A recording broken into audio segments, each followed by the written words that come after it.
하나님 말씀 함께 나누겠습니다. 은혜 받으실 하나님 말씀 전도서 3장 10절부터 11절까지, 고린도전서 13장 1절부터 7절까지의 사랑장 말씀입니다. 전도서 3장 10절 말씀 제가 받습니다. 하나님이 인생들에게 노고를 주사 애쓰게 하신 것을 내가 보았노라. 하나님이 모든 것을 지으시되 때를 따라 아름답게 하셨고 또 사람들에게는 영원을 사랑하는 마음을 주셨느니라. 그러나 하나님이 하시는 일의 시종을 사람으로 측량할 수 없게 하셨도다. 내가 사람의 방언과 천사의 말을 할지라도 사랑이 없으면 소리나는 구리에 울리는 꽹과리가 되고, 내가 예언하는 능력이 있어 모든 비밀과 모든 지식을 알고 또 산을 옮길 만한 모든 믿음이 있을지라도 사랑이 없으면 내가 아무것도 아니요. 내가 내게 있는 모든 것으로 구제하고 또 내 몸을 불사르게 내줄지라도 사랑이 없으면 내게 아무 유익이 없느니라.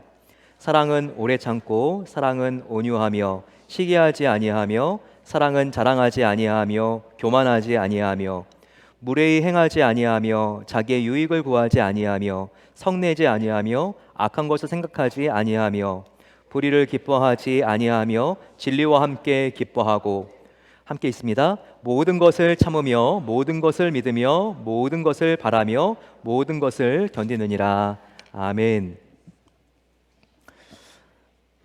가족의 날 중에서도 특별히 저희 어버이 주일과 오늘 어린이 주일을 함께 기념하면서 저희들 마음속에 큰 기쁨이 있습니다.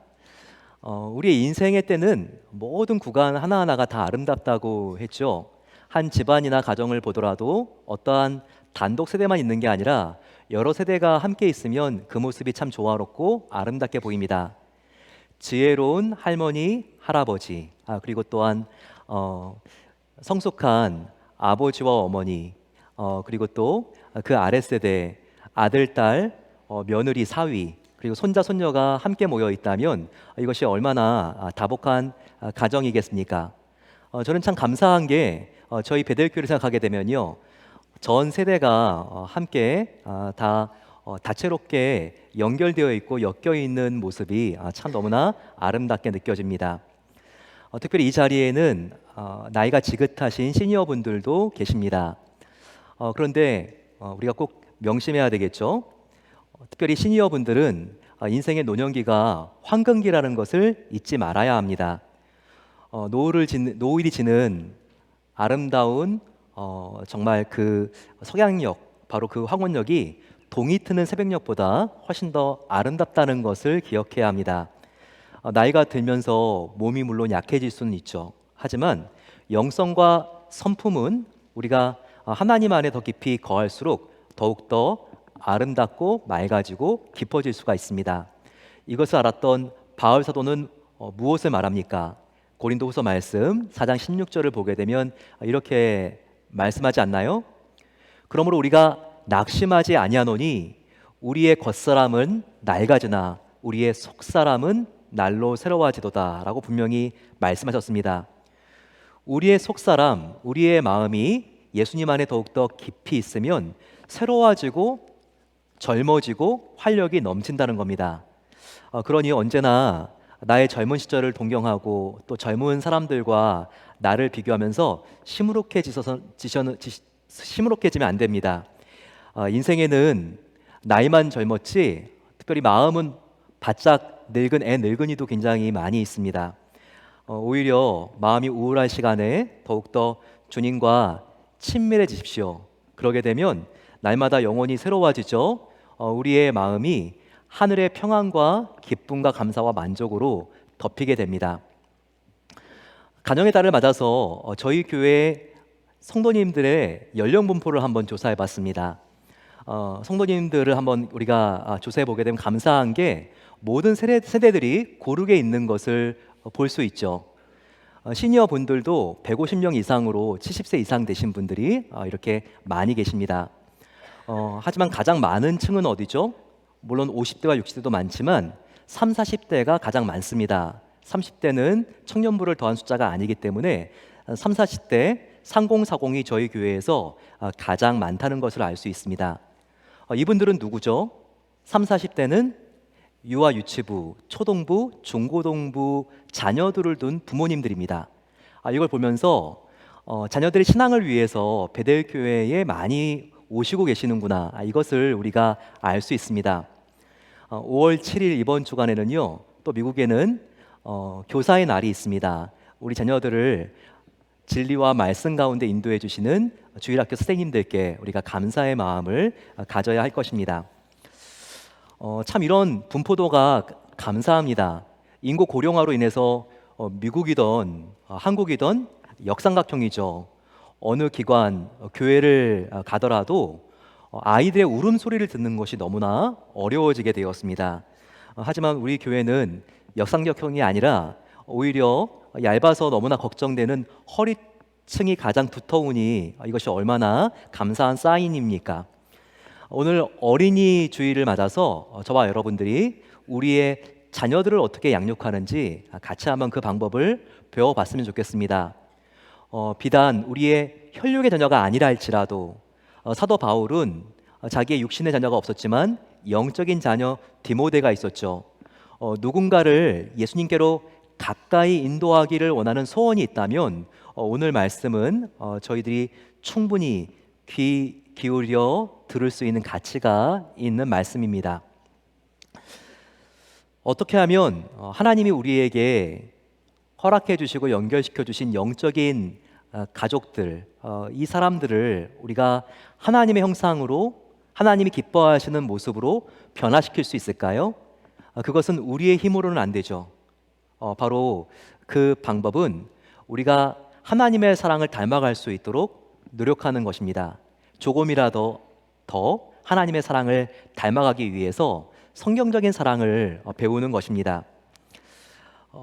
오늘 저희들이 함께 사랑장을 볼 텐데요. 여기에는 세상적인 사랑이 나와 있지 않습니다.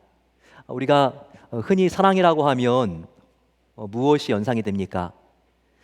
누군가 사랑하는 대상을 만나게 되면 도파민 호르몬이 확 분비가 되면서 가슴이 두근거리고 전기가 쫙 흐르는 것과 같은, 그와 같은 로맨틱한 감정을 사랑으로 생각하십니까? 성경은 사랑이 그 정도가 아니라고 말씀하고 있습니다. 오늘 우리가 확인할 수 있는 고린도전서 13장의 사랑은 어떻게 정의가 됩니까? 명사가 아니라 동사입니다. 오늘 특별히 이 5개의 특징, 이 동사를 통하여 사랑은 멈춰 서 있는 것이 아니라 실천하는 것, 행하는 것인 것을 사도 바울이 우리에게 알려주고 있습니다. 자, 그러면 5가지 이 사랑의 동사는 무엇일까요? 저를 한번 따라해 주시면 감사하겠습니다. 사랑은 오래 참고 온유한 것입니다. 고린도전서 13장은 정말 유명하죠. 믿지 않는 사람들도 사랑장을 알고 있습니다. 바로 2장이죠. 근데 참 이상하게 시작하고 있죠. 4절 보게 되면 사랑은 오래 참고, 그리고 어떻게 끝납니까? 7절 보게 되면 모든 것을 견디느니라. 이렇게 시작하고 끝내고 있습니다. 사랑은 무엇인가? 오래 참고 견디는 것이라는 거예요. 그러면 김이 새죠. 야, 정말 모든 것을 견디는 것, 오래 참는 것, 그게 사랑이라니. 이런 김 빠지는 소리가 어딨어. 심박수가 빨라지고 가슴이 터질 것 같은 그런 매혹적인 게 사랑이지. 아니요, 하나님은 그게 진실한 사랑이라고 말씀하지 않습니다. 하나님은 짜릿한 감정이 사랑이 아니라 의지적으로 견디고 참는 것이 사랑인 것을 우리에게 알려주고 있습니다. 그런데 생각해 보세요. 참고 견디는 사람은 누구입니까? 성숙한 사람이 아니면 참고 견딜 수가 없어요. 다른 사람이 아니라 참고 견딜 수 있는 사람은 더 온유한 사람입니다. 온유하고 부드럽지 않으면 버럭 화를 내고 부서지고 깨지기 때문에 절대 참고 견딜 수가 없습니다. 그래서 사랑장의 시작이 사랑은 오래 참고 모든 것을 견디느니라, 이렇게 시작하고 마치고 있는 것입니다. 그렇지 않습니까? 한번 돌아보세요. 사랑하는 나의 아내에게, 남편에게, 아들에게, 딸에게, 부모님에게 오래 참지 않았던 결과가 무엇이었습니까? 후회뿐 아니었습니까? 오래 참지 않았던 결과가 어디 좋았던 적이 있었습니까? 오래 참지 못하고 함부로 했던 말, 함부로 지었던 표정, 함부로 했던 행동과 나의 결정, 바로 그것이 사랑해야 될 대상을 얼마나 가슴 아프게 만들었고 얼마나 큰 상처를 주었습니까? 감리교의 창시자가 있죠. 요한 웨슬리입니다. 또 그의 동생 찰스 웨슬리는 지금도 우리의 찬송가에 나와 있는 많은 찬양을 작곡 작사했습니다. 그런데 더 위대한 분이 있죠. 이 형제를 낳은 어머니 수잔나입니다. 수잔나는 요한 웨슬리, 찰스 웨슬리 이 형제를 포함해서 19명의 자녀를 낳았어요. 얼마나 많이 낳은 것입니까? 그런데 이 여인은요, 얼마나 인내심이 특별했는지 모릅니다. 한 번은 말 안 듣는 떼쟁이 자녀가 있는데요. 그 자녀를 20번이나, 글쎄 20번이나 했던 말을 또 하고 했던 말을 또 하고 반복하고 설득하면서 진정시키는 모습을 보면서 남편이 얼마나 탐복했는지 몰라요. 그러면서 수잔나에게 이렇게 말합니다. 아니 당신은 어떻게 이렇게 지독하게 말을 안 듣는 아이에게 같은 말을 20번이나 하면서 그렇게 참을 수 있단 말이요. 그러자 수잔나가 빙그레 웃으면서 이렇게 대답했다고 합니다. 여보, 만약 나의 인내가 19번에 그쳤다면 어쩔 뻔했어요. 이 아이가 20번째가 되는 바로 이제서야 말을 들었으니 말이에요. 정말 대단한 어머니죠. 정말 그렇습니다. 이 인내심이 오래 참은 것이 수잔나가 이렇게 훌륭하고 위대한 자녀들을 기를 수 있었던 비법이었던 것입니다. 그러니 사랑은 무엇입니까? 사랑은 오래 참고 온유한 것입니다. 두 번째, 사랑은 무엇일까요? 오늘 본문은 4절에 사랑은 시기와 자랑하지 않고 교만하지 않는 것이라고 말하고 있습니다. 여기서 우리는 세 가지 단어에 주목해야 합니다. 바로 그것은 시기, 자랑, 교만이라고 하는 이 세 개의 단어입니다.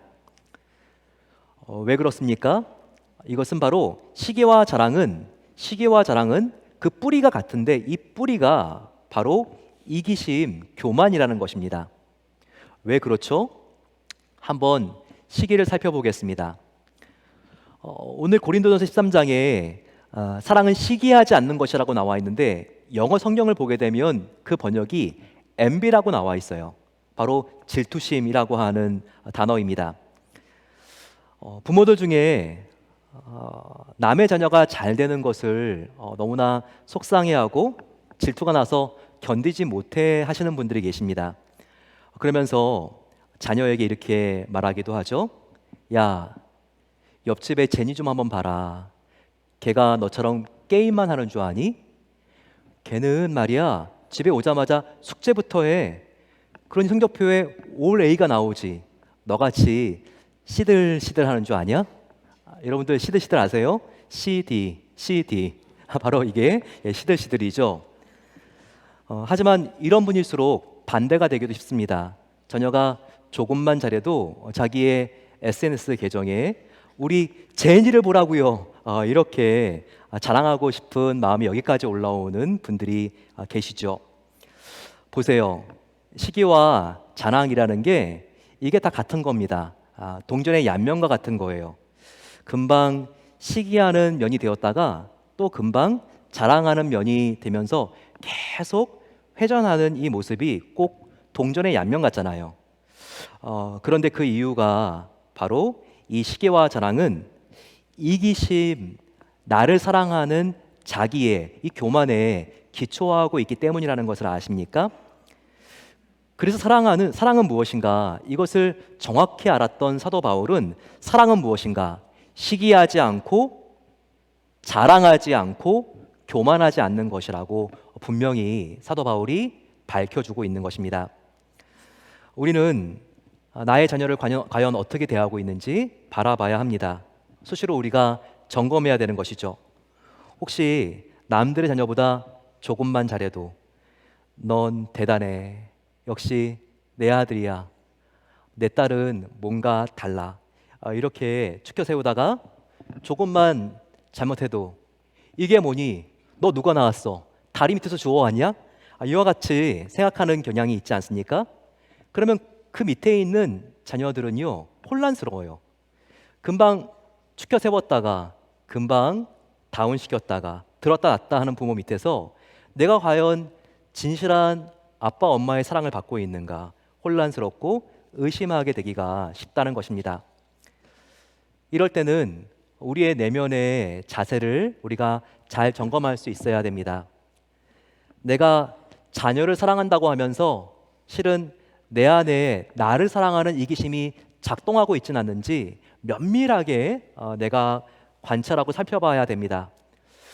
자녀가 하나님의 영광만을 위해서 성공해야 되는데 나의 자녀를 통해 내가 드러나고 내가 성공하려고 한다면 이것은 분명히 이기심입니다.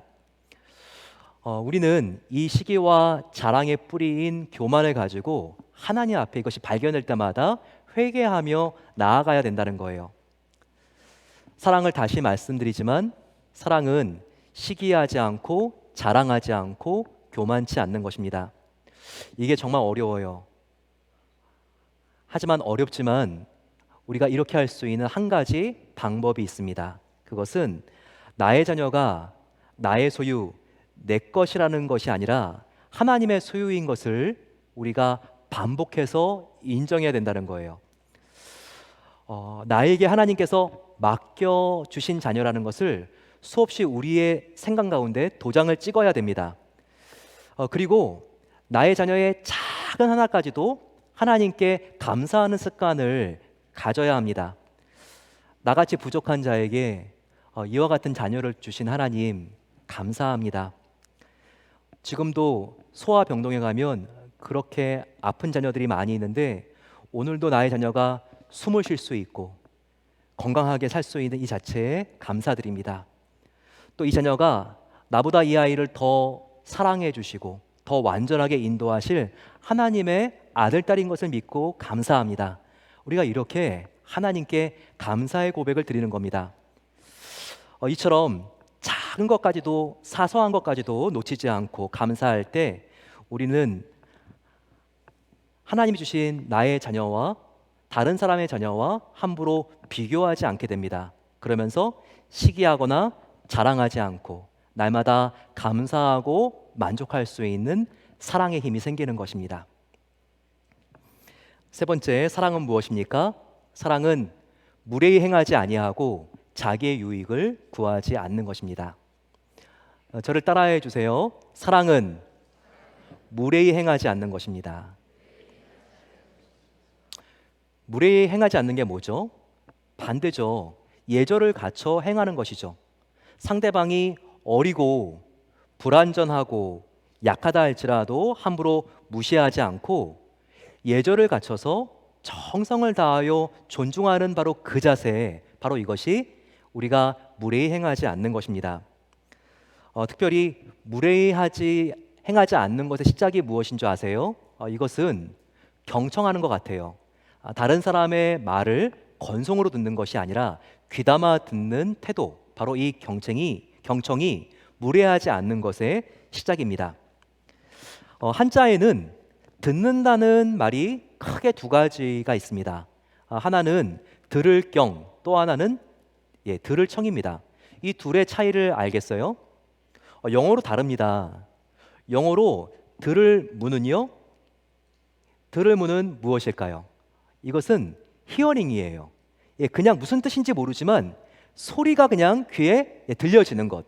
살라살라 해도 그냥 그게 무슨 뜻인지 모르지만 귀에 소리가 그냥 소리가 들리는 거. 이것이 히어링이고 이것이 들을 문입니다. 들을 청은 무엇일까요? 히어링이 아니라 리스닝이죠. 이것은 무슨 뜻을 알 수 있도록 주의해서 귀담아 듣는 태도를 말합니다. 여기서 경청이 나왔죠. 경청이 무엇일까요? 신비롭게도 이 청이라고 하는 한자 안에 경청이 무엇인지가 다 압축 파일처럼 담겨 있는 것을 아시나요? 이 청의 한자를 보게 되면요, 좌변을 보십시오. 귀 이자가 있죠. 예, 그리고 그 밑에 임금 왕자가 있습니다. 이것은 경청은 무엇인가? 말을 할 때 임금이 말씀하시는 것처럼 들으려고 하는 정성을 다하는 신하의 자세, 바로 이것을 의미하는 거죠. 우변을 보면요, 또 경청이 무엇인지가 나와 있습니다. 예, 보게 되면 눈이 10개입니다. 눈 목자가 10개라고 하는 십자가 또 있는 것이 보이시죠? 10개의 눈으로 상대방을 바라보듯 우리가 주의하고 살피면서 듣는 태도를 말합니다. 그 밑에는 뭐가 있죠? 한 일자와 마음 심자가 보이시죠? 즉 들을 때는 우리가 한눈 팔지 말고 한 마음으로 집중해서 들어야 한다는 것입니다. 즉 경청은 무엇입니까? 임금이 이야기를 할 때 그 말씀을 듣듯 정성을 다하여 귀를 기울이고 귀로만 듣는 것이 아니라 우리의 눈으로도 듣고 마음으로도 듣고 온 마음으로 듣는 것이다. 바로 이것이 경청이죠. 이렇게 듣는 것만으로도 상담이 되고 치유가 됩니다. 그러면 듣는 것에는요 5가지 차원이 있어요. 앞에 3가지 차원은 저차원이고 그리고 뒤에 있는 2가지 차원은 듣기를 잘하는 고차원입니다. 그러면 우리가 권장하지 말아야 될 저차원의 듣기는 무엇입니까? 바로 그것은 듣기는 하지만 속으로는 말도 안 돼, 말도 안 돼 계속 고개를 저으면서 상대방을 무시하면서 듣는 태도를 말합니다. 이렇게 들을 때가 저와 여러분들 안에 꽤 있죠. 2번째는요, 듣는 척은 하는데 다른 생각을 하면서 듣는 것입니다. 3번째는 내가 듣기 좋아하는 소리만 쏙쏙 빼가지고 선택적으로 듣는 것을 말합니다. 그런데 이 3가지 듣는 습관은 좋지가 않아요. 그 뒤에 나오는 2가지 습관이 정말 바람직한 습관입니다. 그것은 바로 액티브 리스닝. 우리가 적극적으로 그 사람이 어떤 말을 하는지 우리가 주의해서 듣는 것. 그리고 또 하나는 공감하면서 경청하는 것을 말합니다. 적극적으로 듣기와 공감하면서 듣는 것은요, 딴 생각을 하면서 듣는 게 아니에요. 상대방이 말을 하고 있을 때 내가 바로 말이 끝나기만 하면 이 말로 내가 공격을 해야지, 이와 같은 생각으로 우리가 듣는 게 아니에요. 모든 편견과 선입견을 다 내려놓고, 그래서 얼마나 아팠을까, 얼마나 외롭고 힘들었니, 공감하면서 경청하는 것을 의미합니다. 이전에는요, 한 세대라는 게 원 제너레이션이라는 게 25년 간격이었다 그래요. 한 사람이 태어나서 다음 첫 번째 자녀를 낳는 바로 그 간격 25년 정도. 결혼해서 이전에는 25살 정도에 다 아들 딸 낳고 살았던 시대가 있었잖아요. 그때는 과거의 평균 수명이 75세 정도로 생각했을 때 우리가 인생을 살 때 몇 세대가 있었던 걸까요? 3대가 있었던 겁니다. 나의 윗세대 25년, 나의 아랫세대 25년, 나의 세대 25년. 그래서 75년 인생을 산다고 생각을 할 수 있었던 거죠. 하지만 지금은요, 나이로 한 세대를 구분하는 게 아니라 문화로 한 세대를 구분하는 경향이 있습니다. 그래서 베이비 부머 세대, X세대, 밀리니엄 세대, MZ 세대, 이렇게 문화로 구별을 하죠. 그러면서 25년이 아니라 10년 간격으로 새로운 문화가 일어난다는 거예요. 그러면 평균 수명 90세, 한 세대와 그 다음 세대의 차이 간격이 10년. 보통 한 사람이 과거에 3개의 세대와 함께 살았던 게 아니라 이제는 몇 세대와 함께 살죠? 9세대와 함께 사는 거예요. 놀랍지 않습니까? 얼마나 세상이 달라져 버렸습니까? 이 말은 무슨 뜻일까요? 이게 어떤 의미가 있는 것일까요? 우리가 말을 할 때도 나는 맞고 너는 틀려, 내 기준이 절대 기준이 되어서 내가 함부로 말하고 행동하고 결정하면 안 된다는 거예요. 그보다 나와 함께 살아가고 있는 8개의 다른 세대가 있는 것을 우리가 생각하고 말해야 무례하지 않는 말과 행동과 결정이 나올 수가 있다는 것입니다. 정말 잘 보세요. 너 틀렸어. 어허, 말했잖아. 안 되면 안 되는 줄 알아. 더 이상 입도 열지 마. 입 닫아. 여기서 이야기 끝이야. 끝. 이런 부모에게 어떤 자녀가 더 말을 걸고 싶겠어요? 이렇게 시간이 나면요, 자녀들 다 떠나가는 겁니다. 하지만 상대방을 존중하고 경청하면서 그래, 그거 참 일리가 있는 말이네. 좀 더 들어볼까? 야, 그거 정말 재밌는 말이구나. 조금만 더 이야기해 줄 수 있겠니? 글쎄, 그건 나도 잘 모르겠는데 나도 좀 배우고 싶구나. 좀 가르쳐 줄 수 있겠니? 그거 참 가슴 아픈 일이네. 그때 너 마음이 얼마나 아팠니? 괜찮아? 이런 공감적인 대화, 존중하는 대화를 한다면 우리 주위에 계속 사람이 몰리는 것입니다. 저와 여러분들의 인생이 시간이 갈수록 외롭지 않고 다복하려면 무례 행하지 않고 상대를 경청하고 존중해 주어야 합니다. 네 번째, 사랑은 무엇이라고 했죠? 사랑은 불의를 기뻐하지 않고 진리를 기뻐하는 것입니다. 온전한 사랑은 무엇입니까? 이 땅을 걸어갈 때 상대방이 하나님이 기뻐하시는 그 뜻을 따라 걸어갈 수 있도록 도와주는 것, 바로 이것이 진정한 성숙한 사랑이라고 말할 수 있겠죠. 그런 의미에서 우리가 오냐 오냐 하면서 틀린데도 다 받아주는 것은 결코 사랑이 아닌 것에 주의할 수 있어야 합니다. 물론 부드럽게 격려해야 합니다.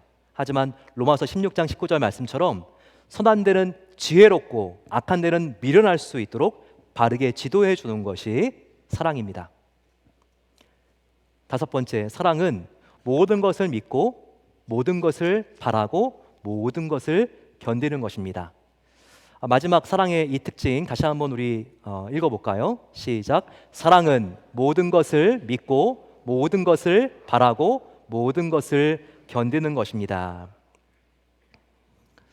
사랑하는 성도 여러분, 우리의 육신의 자녀, 영적인 자녀를 위하여 최선을 다했지만 그럼에도 실수할 수 있고 나의 자녀가 그릇된 길로 갈 수 있다는 것을 인정할 수 있어야 합니다. 하지만 이것은 꼭 우리가 기억해야 될 부분입니다. 그것은 나의 자녀가 아무리 늦었다고 생각하는 바로 그 시점에도 나의 자녀에게는 가능성이 있다는 겁니다.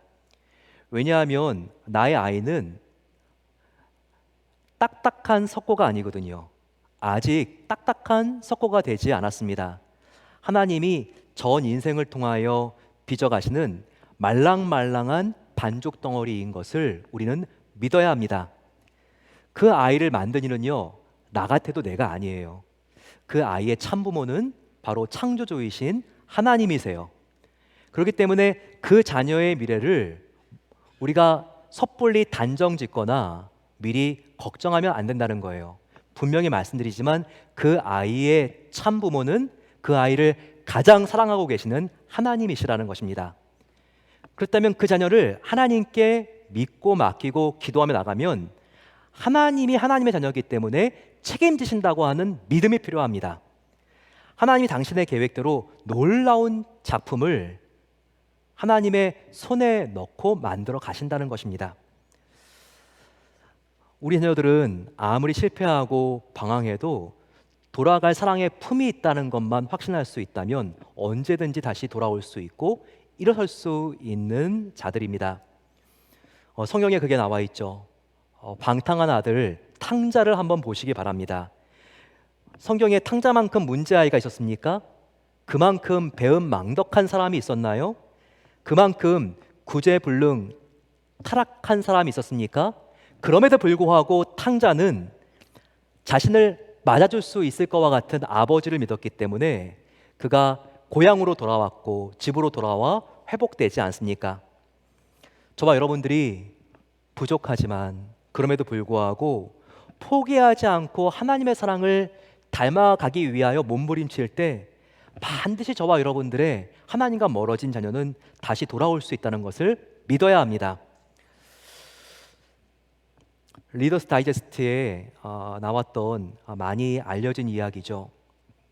빙고라고 하는 한 남자가 플로리다로 가고 있는 버스에 탑승했습니다. 여러 시간 동안 그는 꽤 많은 승객들이 있는 이 버스 안에서 아무 말이 없었습니다. 침울하고 어두운 근심 속에 쌓여 있었죠. 옆에 있는 친절해 보이는 한 승객이 다가와서 묻습니다. 어디 아프세요? 무슨 문제가 있습니까? 그는 마침내 굳게 닫혀진 입을 열고 자기의 마음을 나누기 시작했습니다. 저는 죄를 짓고 지난 4년간 뉴욕 형무소에서 수감살이를 했습니다. 근데 지금 형이 만기가 되어서 석방되어 집으로 가는 길이에요. 그런데 저는 너무나 가족들에게 차마 말할 수도 없는 부끄러운 죄를 지었습니다. 그래서 4년 전에 아내에게 나를 잃어버려도 좋다고, 나를 버려도 괜찮다고, 다른 사람하고 결혼해도 내가 이해할 수 있다고 이렇게 편지를 쓰고 권했습니다. 그런데 그 이후로 아무런 소식이 지금까지 없습니다. 그러나 출가밀이 가까워지고 딱히 갈 곳도 없는 저는 고향으로 가는 버스의 티켓을 끊고 이렇게 지금 탑승하고 고향으로 가고 있는 길입니다. 저희 집은 플로리다의 브로클리라고 하는 마을인데 차가 지나가는 길가에 저희 집이 있습니다. 또 그 옆에는 큰 참나무 한 그루가 있어요. 나는 아내에게 이와 같은 편지를 썼습니다. 내가 이 차를 타고 지나갈 때 만일 당신이 나를 영접해 준다면 참나무에 노란 손수건을 하나 매달아 놓으세요. 그러면 이것이 나를 영접해 주는 표시인 줄을 알고 집에 들어갈 것입니다. 하지만 만일 손수건 하나가 걸려 있지 않으면 이미 당신이 다른 사람과 결혼했거나 나를 포기한 줄 알고 그냥 지나쳐 가겠소.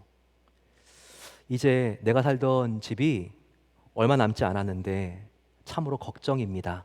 이렇게 질문한 승객에게 마음을 나누었습니다. 이 이야기를 함께 들었던 승객들은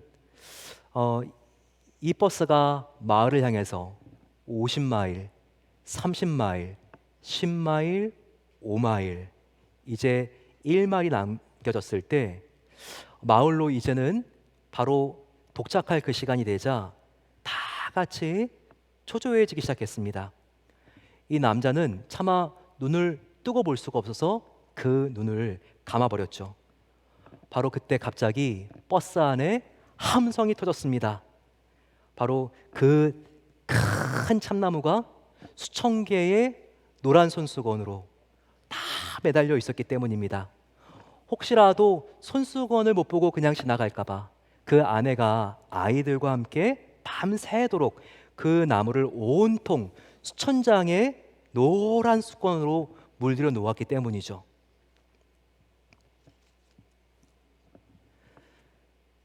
사랑하는 성도 여러분, 이와 같은 손수건은 우리를 구원한 십자가 나무에도 매달려 있다는 것을 알아야 합니다.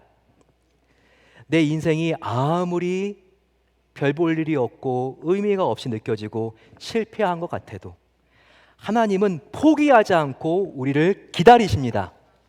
하나님은 하나밖에 없는 아들을 십자가 이 나무에 매달으시고 내가 너를 사랑한다. 너는 나의 존귀한 나의 아들과 딸이야. 있는 모습 그대로 나에게 와라. 내가 너를 쉬게 하겠다. 치유하겠다. 회복시키겠다. 너를 위한 아름답고 놀라운 미래가 예비되어 있다. 이렇게 외치고 말씀하십니다. 그 예비된 하나님의 따뜻한 사랑의 품으로 달려갈 수 있는 저와 여러분들 되시기를 간절히 축원합니다.